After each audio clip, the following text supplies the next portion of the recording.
हाय, मैं हूँ अमृता। दोस्तों, अगर आपने अल्केमिस्ट का पहला पार्ट नहीं देखा होगा तो उसे जरूर देखिए, जो मैंने थोड़ी देर पहले ही अपलोड किया है, जिससे आपको पता चल सकता है कि अल्केमिस्ट कौन होते हैं। तो इस मूवी की जब शुरुआत होती है तब हम एक सीनियर अल्केमिस्ट जोरियो को देखते हैं। अल्केमिस्ट वो होते हैं जो अपने जादू से किसी भी चीज को बना या बदल सकते हैं। जोरियो रात के वक्त में कहीं जा रहा होता है, तभी उसके सामने एक आदमी आता है जो उससे लड़ने के लिए चैलेंज करता है, जिसके बाद उन दोनों के बीच में काफी घमासान लड़ाई होती है और वो आदमी जोरियो को मार देता है। वही सीन अब ट्रेन स्टेशन पर आता है, जहाँ पे हम एडवर्ड यानी मूवी के प्रोटैगनिस्ट फुल मेटल अल्केमिस्ट को देखते हैं, जो अपने भाई एल यानी अल्फांसो, जो कि एक रोबोट में बना होता है, वो कहीं जा रहे होते हैं। तभी उनकी मुलाकात लिन नाम के एक आदमी से होती है। लिन एडवर्ड से कहता है, मैं जिंग राज्य का राजकुमार हूँ और मैं यहाँ पे अमर कैसे बनना है इसकी शिक्षा लेने आया हूँ। उसके बाद वो एडवर्ड को जानबूझ के रोकते हुए उसे पूछता है कि मुझे पारस पत्थर की भी तलाश है और तुम्हें पता है पारस पत्थर कहाँ है।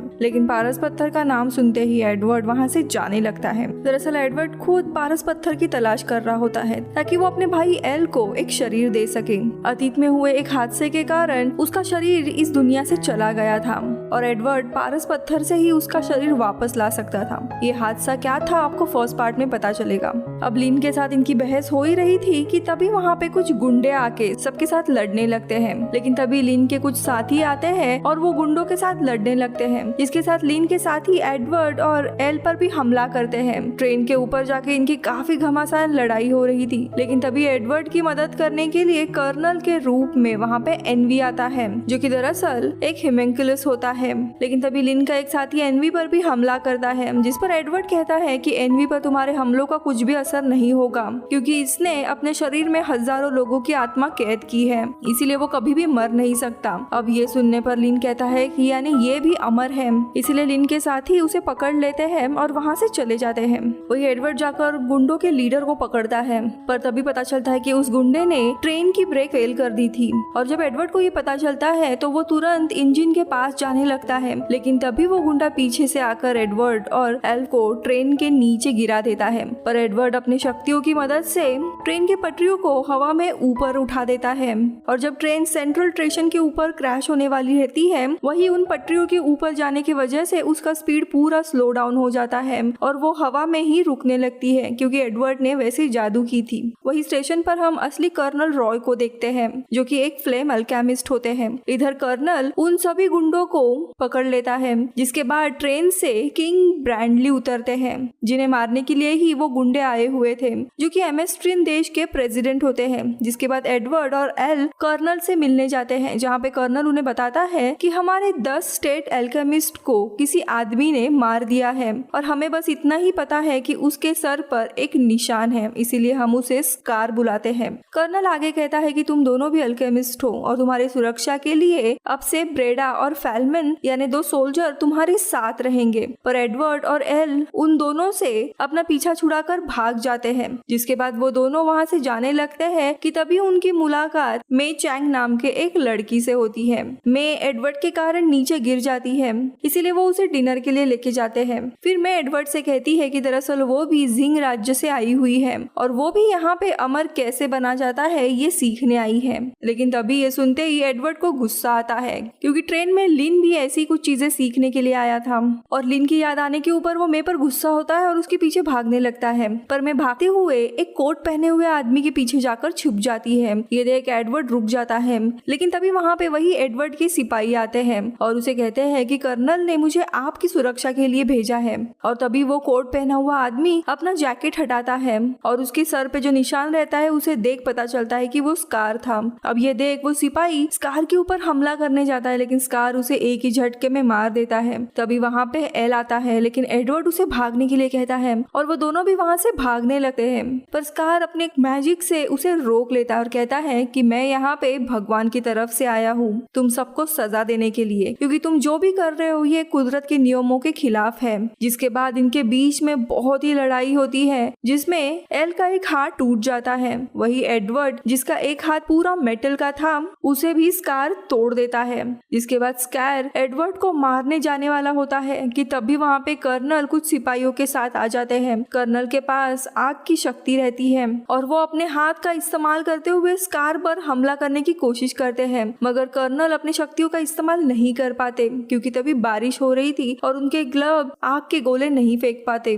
तभी स्कार उनके ऊपर हमला करता है, लेकिन कर्नल को उनकी लेफ्टिनेंट आकर बचा लेती है, जो कि फिर कर्नल से कहती है कि बारिश के कारण आपके ग्लव्स गीले हो चुके हैं और उनमें से आग की चिंगारी नहीं आ सकती। तभी वहाँ पे एलेक्स आर्मस्ट्रांग नाम का आदमी आता है जो कि स्ट्रॉन्ग आर्म अल्केमिस्ट होता है।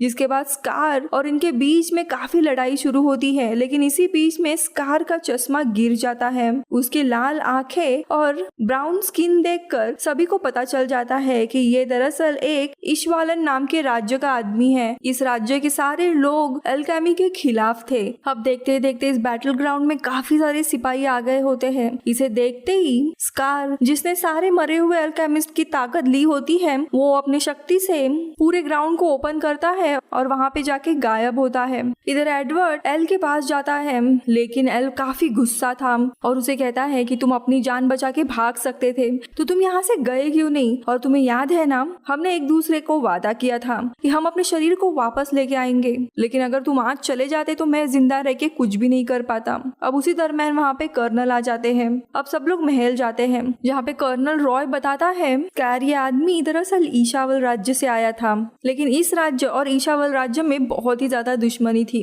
क्योंकि ईशावल लोग माना करते थे कि नेचर की पूजा करनी चाहिए, कोई भी चीज को बदलना नहीं चाहिए। हालांकि कर्नल रॉय के राज्य में अल्केमिस्ट के जरिए काफी सारी चीजें बदल सकते थे, जो कि बात ईशावल के लोगों को पसंद नहीं आती और इनके धार्मिक भेदभाव के कारण इनके बीच में तनाव बढ़ते गया। और एक दिन इनके एक ऑफिसर ने ईशावल के 13 साल के बच्चे को गोली मार दी और इसके कारण एमेस्ट्रियन यानी इस राज्य और ईशावन के राज्य के बीच में लड़ाई शुरू हुई। काफी सालों तक ये लड़ाई चलती रही, जिसके बाद एमेस्ट्रियन राज्य के गवर्नमेंट ने फैसला किया कि वो अपने अल्केमिस्ट के मदद से ईशावन के सारे लोगों को मार देंगे। और देखते ही देखते पूरे ईशावन के लोग इनके जादू के कारण मारे जाते हैं। अब स्कार उसी राज्य में से था जो इस राज्य के सारे अल्केमिस्ट को मार के बदला लेना चाहता था। तो ये दूसरी जगह पे हम स्कार को देखते हैं जो कि एक टनल में होता है और तभी वहाँ पे ग्लूटनी नाम का हेमंकुलस उसे खाने के लिए आता है, जो कि एनवी का ही भाई रहता है। इसी बीच में वहाँ पे लिन भी आता है और ग्लूटनी को देख लिन का साथी उसे कहता है कि मुझे ग्लूटनी में से भी काफी सारे आत्माओं की सुगंध आ रही है। इधर ग्लूटनी स्कार को खाने के लिए अपना मुंह खोलता है और तभी स्कार वहाँ पे एक धमाका करके चला जाता है। तो वही दूसरी तरफ एडवर्ड अपने दोस्त विनरी नाम के लड़की के पास आता है, जो कि एडवर्ड की बचपन की दोस्त थी और उसी ने एडवर्ड का ह्यूमनॉइड हैंड बनाया था।